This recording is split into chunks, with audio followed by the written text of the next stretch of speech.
Bonjour tout le monde. Alors, on est de retour avec Vincent. Salut Vincent. Bonjour Marie-Ève. Donc, je vous le représente si jamais vous n'avez pas eu la chance de voir la première capsule. On avait fait une capsule sur la récupération. Je vous invite vraiment à aller la visionner dans le membership. Elle est disponible. Et donc, je vous présente Vincent qui est kinésiologue spécialiste en exercice thérapeutique. On a fait quelques capsules pour parler de différents thèmes qui touchent de l'entraînement, en fait.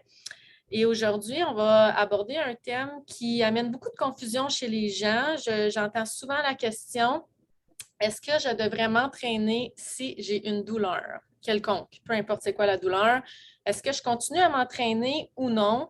On va essayer de donner, c'est sûr que ça dépend de chaque personne, là, mais on va essayer de donner des pistes de réflexion pour vous aider à prendre les meilleures décisions quand que ça vous arrive. Alors, merci Vincent d'être là.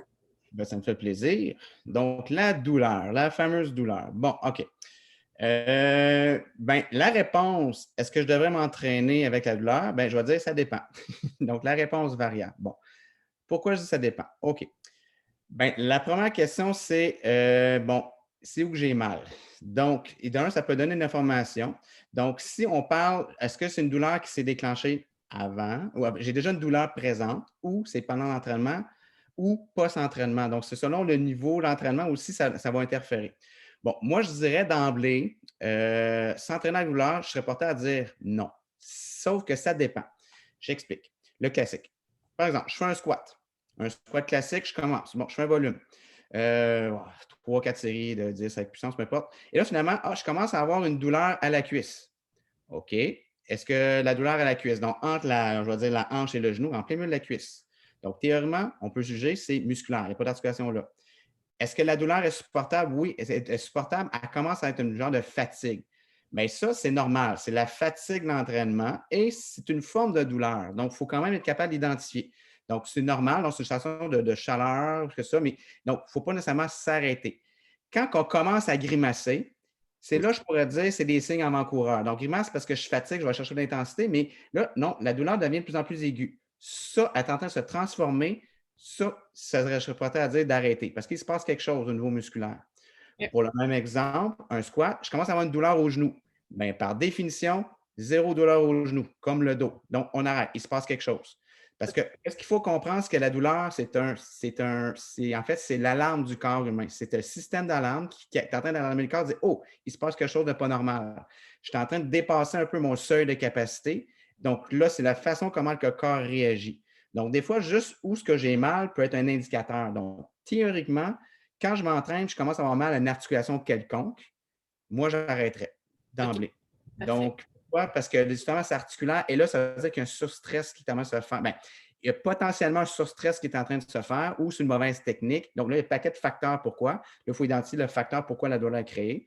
Mais normalement, il faut éviter de trop s'entraîner avec cette forme de douleur-là. Je ne parle pas de la fatigue musculaire, Ouais. parce que je me fatigue, c'est normal, mais je parle d'une douleur un peu plus aiguë. Tu sais, moi, je m'entraîne, ça me supporte, mais là, je commence à faire la grimace, là, ça veut dire que tu es en train, ça m'a. En tout cas, là, on tombe dans une zone plus orangée rouge, je dirais qu'il faudrait peut-être arrêter. OK. Parce qu'il y a il y a quelque chose, là, je ne vais pas aller dans les détails du processus de douleur, mais il y a quelque chose qu'il faut peut-être juste savoir, c'est que, bon, la douleur, là, si on la comprend un peu plus au niveau théorique, tout le corps, on appelle des capteurs nociceptifs. Donc, c'est des capteurs de douleur qu'il y en a partout dans le corps. Donc, qu'est-ce qui arrive, c'est que quand que le capteur, en fait, le capteur a un message de douleur suite à un entraînement ou peu importe un faux mouvement. Donc, il y a un message de douleur qui s'en va où? Au cerveau. Le cerveau interprète puis envoie un message de retour qui fait que là, c'est le cerveau ou c'est le corps qui perçoit si c'est un message, en fait, de douleur intense ou dire non, pas de panique, c'est correct, la douleur n'est pas alarmante. C'est pour ça que ça fluctue d'une personne à l'autre. Donc, ça, c'est la première chose. Pour ça que ça dépend des gens qui sont plus sensibles à la douleur, d'autres qui sont plus. Mais grosso modo, le message de douleur reste le même. Et le problème, c'est que si on s'entraîne trop avec un message de douleur, en réalité, qu'est-ce qui se produit? Le message de douleur bombarde le capteur nociceptif. Et c'est un bombardement-là, qu'est-ce qu'il fait? Augmente l'hypersensibilité nerveuse. Donc, ton système nerveux devient de plus en plus sensible, qui fait que là, tranquillement, le message auto fait que ton système nerveux global devient plus sensible. Donc, ta tolérance à la douleur, qu'est-ce qu'elle va faire avec le temps? Elle va diminuer. qui fait que tu vas moins en moins capable d'en faire parce que ta douleur va arriver plus vite. Donc, théoriquement, il faut éviter de bombarder les capteurs nociceptifs pour justement éviter de hypersensibiliser, qui fait qu'une manière, j'ai une douleur qui persiste dans le temps.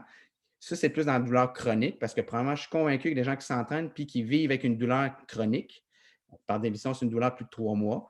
Donc, puis ça, c'est une variable hyper importante qu'on appelle l'hypersensibilité nerveuse. Donc, si on continue à s'entraîner, ou même dans la vie de tous les jours, je fais des choses, puis j'alimente ma douleur, puis je ne fais rien pour corriger, ça va s'en aller, ça va se tasser. Et non, le message nerveux est toujours là et graduellement, il faut vraiment diminuer. En fait, il ne faut pas aller travailler la douleur de ce forme de douleur-là. Il faut faire quand même attention.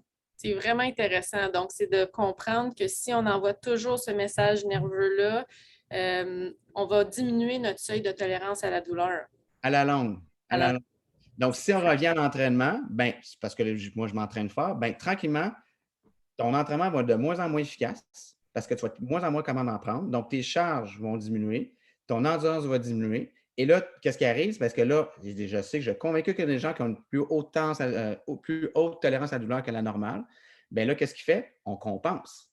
Donc, ça veut dire quoi? J'ai mal à une place, mais là, tranquillement, je me corrige d'une mauvaise façon, qui fait qu'une douleur est en train de migrer vers une autre place. Donc, avec un autre endroit du corps. Donc, il y a beaucoup de gens qui, des fois, qui viennent voir en clinique, disent j'ai mal à tel endroit, puis finalement, on s'aperçoit que c'est une conséquence de d'autres choses. La douleur vient d'ailleurs. Mais là, vu que souvent, ces personnes sont plus athlétiques, sont plus musculaires, donc ils trichent un peu. Vu qu'ils ont une bonne tonus musculaire, ils sont capables de compenser. Ils ont développé ce mécanisme de protection-là. Mais là, ça va d'un autre endroit. Mais là, il y a un surstress sur une autre articulation ou d'autres tendons qui fait que moment là, on déplace juste le problème au lieu de le régler. Super intéressant. Fait que le no pain, no gain. Pas avec moi. Disons pas avec moi. Donc, ça, c'est une mauvaise mentalité, je dirais. Puis, je peux ajouter un autre élément que j'utilise beaucoup au niveau de la réadaptation, la rééducation, mais que je l'applique en entraînement. On appelle la quantification du stress mécanique. C'est des grands termes, mais c'est savoir quand s'arrêter en entraînement. Bien, il y a peut-être des signes qui peuvent vous être indicateurs, mais qui varient d'une personne à l'autre, mais au moins, ça peut vous aiguiller. Ouais. Parce que le but premier, c'est qu'est-ce qu'il faut comprendre, c'est que pour qu'un muscle, on va dire comme ça en entraînement, pour qu'on devienne plus fort, donc le but de l'entraînement, il faut sursolliciter la musculature. Donc, si on ne fait rien, il n'y aura pas d'amélioration, mais si on en fait trop, il n'y aura pas non plus. Donc, il y a un juste milieu, il y a une zone entre, on appelle la capacité d'adaptation. Le muscle, il faut qu'il s'adapte. Donc, c'est ça le but de l'entraînement. On entraîne le muscle, on entraîne assez fort pour dépasser ce seuil d'adaptation-là, mais il y a une limite qu'il ne faut pas dépasser. Donc, l'entraînement, c'est situé entre le minimum et le maximum de la capacité d'adaptation, grosso modo. Donc, il faut quantifier, il faut être stratégique dans la façon de s'entraîner. Donc, mais là, tu dis, ouais, c'est bien beau, Vincent, mais c'est quoi ma limite à moi? Je ne sais jamais. C'est du cas par cas, ça dépend. C'est pour ça que je donne l'information. Bon, moi, la première information, je peux dire, c'est douleur pendant. On a parlé. On est en train de s'entraîner, j'ai une douleur qui apparaît, je vais dire douleur anormale, il faut arrêter. Il faut déterminer qu'est-ce qui se passe. Des fois, c'est juste la mauvaise technique. On est capable de le faire, mais on entraîne mal. Et là, ça amène un mauvais alignement articulaire et ça cause une douleur. Donc, pour éviter ça, on essaie de voir qu'est-ce qui se passe. Donc, douleur pendant. Il y a la douleur après. Donc, du coup, mon entraînement s'est super bien déroulé, mais 2 heures après, j'ai le dos raide, j'ai un genou, une douleur anormale qui apparaît, donc à retardement. Mais ça, c'est un autre signe, une autre observation clinique qui fait qu'on a un petit peu dépassé peut-être notre capacité d'adaptation. On a comme dépassé, qui fait que là, articulairement, on a dépassé notre niveau d'adaptation, qui fait que ça crée une douleur. Okay. L'autre élément, je pourrais dire, le lendemain matin. Par définition, être raqué, c'est une façon qu'on a dépassé sa capacité d'adaptation. Bon, normalement, quand ça fait longtemps s'entraîner, c'est un peu normal, mais être raqué, c'est un signe. Mais être raqué est un peu normal. Mais c'est pour ça que des fois, quand les gens s'entraînent à long, on n'est plus raqué. Parce que pourquoi le corps s'est adapté? Mais quelqu'un qui change d'entraînement, au début, je pourrais dire qu'il n'y a pas de message à l'armée. Moi, je parle plus d'être raqué. Mettons, le lendemain, là, j'ai une douleur à mon dos qui vient fraîchement d'apparaître. Ce n'est pas normal, cette douleur-là.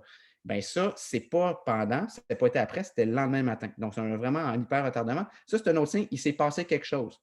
Est-ce que c'est vraiment l'entraînement ou, ben oui, j'ai aidé mon chum à déménager des sofas le lendemain, donc on ne sait pas. Mais il y a quelque chose qui s'est passé à travers ça qu'il faut justement investiguer, voir qu'est-ce qui peut déterminer qu'est-ce qui a provoqué cette douleur-là. Puis un autre signe assez clair, l'inflammation. Je suis inflammé. Bien, l'inflammation, post-entraînement, n'est pas normale. Peu importe, ça, c'est un signe clair, net et précis. Ah, je m'entraîne, là, mon genou a grossi. Ben, c'est pas bon, ça. C'est pas en tout ça. L'inflammation est une observation clinique anormale. On ne devrait pas être en processus inflammatoire. Et ça peut être pendant, 2 heures après ou le lendemain matin. Donc, s'il y a des signes inflammatoires, je suis obligé de prendre mon inflammatoire pour l'entraînement, là. Non, il y a un problème là. Est-ce que c'est l'entraînement qui est mal dosé ou il y a une irritation d'une structure qui fait que déjà son seuil de capacité est déjà réduite par l'irritation? Donc, pour atteindre ce niveau-là, ça ne prend pas beaucoup de temps avant de l'atteindre. Là, c'est ça, c'est tout un ensemble. Donc, Ouais. grosso modo, s'entraîner à la douleur, non, tout dépendant. C'est pour ça que je dis que ce n'est pas un nom catégorique. Il y a plusieurs facteurs à ce niveau-là. Super. Donc, dans le fond, c'est d'aller voir vraiment, c'est du cas par cas, c'est sûr, là, mais c'est de vérifier les signes comme que tu nous parlais, qu'est-ce qui apparaît, ça va me guider par rapport, est-ce que je m'entraîne avec la douleur ou non, mais quand c'est articulaire, c'est clair que c'est non. Non, moi, c'est non. Puis, si c'est plus musculaire, oui, ou dans le bas du dos, les douleurs classiques sur un entraînement, là, c'est vraiment épaules, genoux. En fait, je vais dire dans l'ordre, dos, épaules, genoux, tout dépendant des entraînements. Là. Donc, c'est les trois grands endroits là, classiques. Là. Donc, le dos, c'est fragile. Moi, dans le cas de doute, je m'abstiens. Je ne suis pas trop sûr, je vais consulter. Oui. Pourquoi? C'est variable. Ça dépend c'est pour ça que ça dépend. Ça dépend de la situation. Mais tu sais, normalement, je m'entraîne, j'ai mal dans le dos. Ouais, mais tu as un genre de spasme musculaire. Non, pas ça. Mais tu sais, oui, j'ai une fatigue lombaire parce que j'ai fait des exercices de stabilisation lombaire, puis bon, j'ai une fatigue accumulée. C'est normal. Mais c'est une fatigue. Donc, tu sais, pour savoir si la douleur, si c'est une douleur plus diffuse, est-ce que, en fait, souvent, je pose la question, est-ce que tu es capable de dire l'endroit de ta douleur? Mais les personnes qui me pointent, j'ai mal là, d'habitude, ce n'est pas bon signe. C'est une douleur, c'est dans cette région-là. Donc, c'est souvent plus musculaire. Donc, la muscle, il s'étend. C'est plus la fatigue, c'est une douleur plus diffuse. Ça peut être une idée de dire que c'est plus une douleur liée à la fatigue. Mais si quelqu'un me pointe, j'ai mal là, très spécifique, ça, d'habitude, c'est moins bon signe par rapport à la forme de douleur. Ça C'est peut un bon donner indice. un autre indice. Oui, OK. Mais vraiment d'aller consulter aussi, parce que ça, c'est quelque chose qu'on néglige. Là. On étire, on pense, on a la pensée magique que ça va se guérir tout seul. Puis c'est là, dans le fond, que les dommages deviennent de plus en plus importants. Là. Absolument, parce que la fatigue, tu es déjà irrité, puis la capacité d'adaptation que je te disais tantôt, est déjà atteinte. Donc, Ouais. on augmente les risques d'aggraver la blessure ou, comme je disais, de développer une autre blessure ailleurs. Donc, on a des douleurs compensatoires qu'on appelle. Donc, on augmente les risques. Sans dire que c'est la vérité absolue, mais on augmente considérablement les risques. Super. Alors, j'espère que ça vous guide un peu, mais surveillez ça quand on dit no pain, no gain. Il faut en prendre puis en laisser. Il faut surtout avoir un corps en santé puis en prendre soin parce que vous allez en avoir juste un dans toute votre vie. Absolument, absolument. Merci, Vincent. Merci, Marie-Ève. Bye. Bye.